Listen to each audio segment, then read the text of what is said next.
一、智慧之初。在查拉图斯特拉如是说的智慧之初章节中，尼采透过查拉图斯特拉的预言，描绘了智慧的起源和赋予的力量。以下是18句短文，试图捕捉这一章节的思想。智慧之初，如同黎明的曙光，渐次点燃了宇宙的黑暗。在时间的长河中，智慧如一颗耀眼的星星，照亮了庞福无垠的宇宙。它不是来自于天空，而是源自内心深处，是心灵的点燃。智慧的种子播撒在灵魂的土地上，发芽成无穷的思想之树。它是一种超越凡俗的力量，能够引导我们走向未知的领域。智慧是对真理的渴望，是一场心灵旅程的起点。赋予智慧的恩典，使我们超越常人，探索宇宙的奥秘。在智慧的光芒中，迷失的灵魂找到了方向，重获生命的意义。它是创造的源泉，孕育了心灵的奇迹。智慧之初是一场对人生意义的思索，是心灵深处的启示。它如同清泉，滋润着思想的土壤，让智慧的花朵绽放。智慧赋予我们超越物质的眼界，看到更远大的可能性。它是一种引导，让我们走向真实与智慧的彼岸。智慧之初是一场对自我认知的探索，发现内在的宝藏。它是一片智慧的海洋，我们可以在其中遨游，不断探索。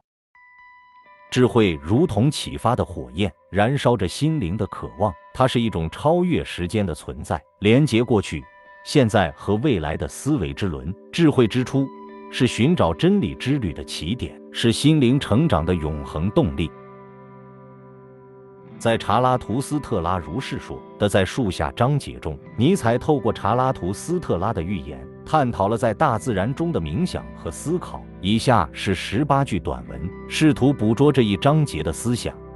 扎拉图斯特拉坐在巍峨山崖之巅，与自然交融，树影婆娑，风吹拂住他的发丝。庞福在述说着时光的故事，在这静谧的山谷，他开始与内心深处的声音对话。树木成为他的见证者，目睹着一个灵魂的冥思之旅。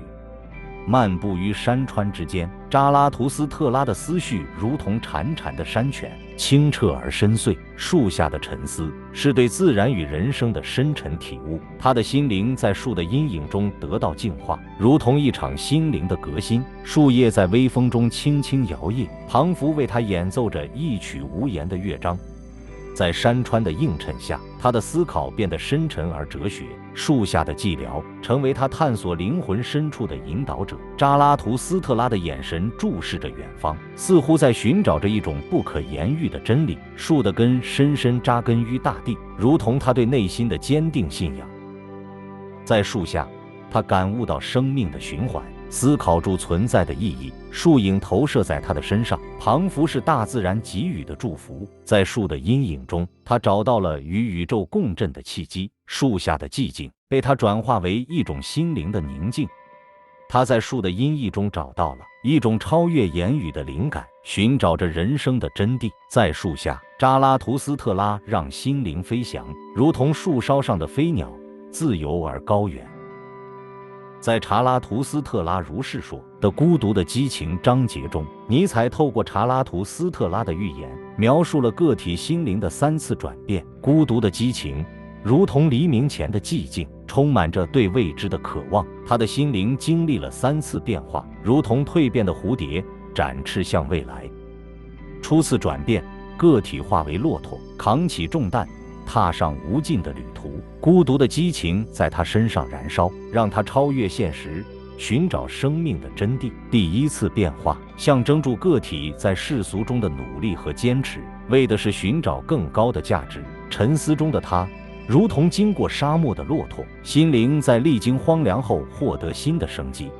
第2次转变，他变成狮子，咆哮着，拒绝被束缚。孤独的激情让他从传统的价值观中解放出来，勇敢地面对现实的虚伪。狮子的咆哮是对权威的挑战，是个体反抗对真理的扭曲。他不再迎合社会的期望，而是追求内心真实的声音。第3次转变，个体化为小孩，拥抱着无边的创造力和纯真。孤独的激情在他身上化为创造的力量，重新诠释世界。小孩的眼中充满好奇，对一切都抱着探险的心情。他学会遗忘，重新感受生活的奇妙，如同世界的出生。孤独的激情让他重新理解爱和创造的本质，超越了以往的局限。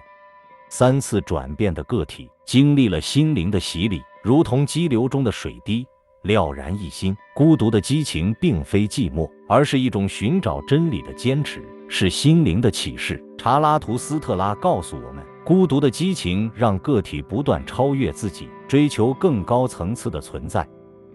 在查拉图斯特拉如是说的红鲸之城章节中，尼采透过查拉图斯特拉的预言，探讨了学术世界和道德价值观的问题。红鲸之城是一座座屹立在学术世界的象牙塔，高不可攀。学者们坐在他们的学术宝座上，佩戴着红鲸之冠，仿佛是一群现代的先知。这座城市散发着知识的光芒，却也笼罩在道德的阴霾之下。红鲸之城的学者们固执于自己的观点，不愿意接受外界的挑战。在学问的殿堂中，道德的价值观似乎变得模糊而陈旧。查拉图斯特拉走过这座城市，看到了学者们追逐虚荣的一面。红鲸之冠戴在头上，却未必代表他们心中真正的高贵。学者们在自己的学术圈中自视高明，却忽略了生活的真实。红鲸之城的学问是否已经失去了对人性的关怀？查拉图斯特拉提醒人们，知识的追求不应该忽视生命的意义。学术世界的狭隘，如同一座红鲸之城的高墙，把外界的声音隔绝在外。学者们追求博学的同时，是否也应该反思自己的道德底线？红鲸之城的光辉，让人忽略了城市中隐藏的道德黑暗。查拉图斯特拉走过城市的街道，感受到学者们心中的虚荣和空虚。红鲸之冠是光荣的象征，但是否也成了心灵的枷锁？学者们在城市的塔楼中，是否迷失了对真实生活的理解？红鲸之城是知识的堡垒，但学问应该是开放而包容的。查拉图斯特拉呼吁人们，不要让知识的城墙阻碍对人性真理的领悟。如果你觉得这期影片低功对你有帮助，希望你能够为这部影片点个赞加订阅，同时对这个频道也是非常大的支援。